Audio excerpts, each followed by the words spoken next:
गांव का नाम था सोंडिया। इतना छोटा कि नक्शे में ढूंढो तो उंगली थक जाए, पर गांव ना मिले। मोबाइल नेटवर्क यहां ऐसे गायब हो जाता था जैसे कभी था ही नहीं। शाम ढलते ही पूरा गांव एक अजीब सी चुप्पी में डूब जाता। न कुत्तों के भौंकने की आवाज, न बच्चों की हंसी। सोंडिया के बीचों बीच एक पुराना मकान था। 3 मंजिला, मोटी दीवारें, टूटी खिड़कियां, और बाहर से देखने पर ही दिल बैठ जाए। गांव वाले उस मकान के पास से गुजरते वक्त नजरें झुका लेते थे। कहते थे उस घर में 3 नहीं 4 मंजिलें हैं, बस चौथी दिखती नहीं। रोहन शहर से यहां आया था, नौकरी की थकान से दूर, शांति ढूंढने। उसी पुराने मकान में उसे किराया मिल गया। हरनाम काका ने चाबी देते वक्त बस इतना कहा था, नीचे वाला कमरा बंद रखना। रोहन ने हंसकर बात टाल दी थी। पहली रात हवा ठंडी थी। खिड़की के बाहर पेड़ ऐसे हिल रहे थे जैसे किसी ने उन्हें जबरदस्ती झकझोर दिया हो।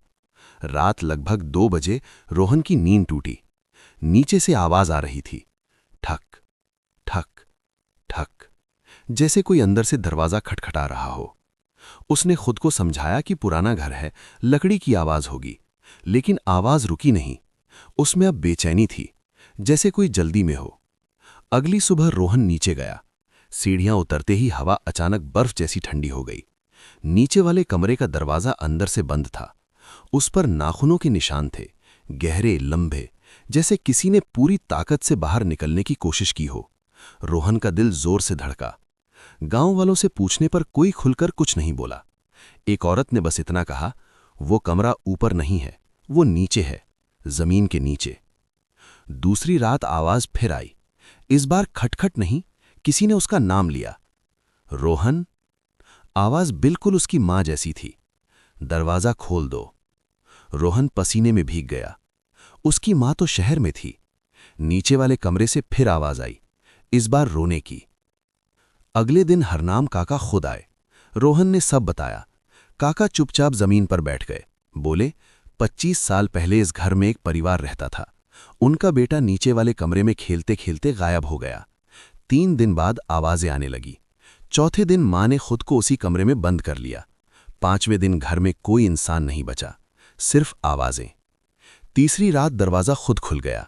नीचे वाले कमरे से सीढ़ियां ऊपर की ओर बढ़ती दिखीं, जबकि पहले वह कुछ नहीं था। रोहन के पैर जैसे उसके नहीं थे।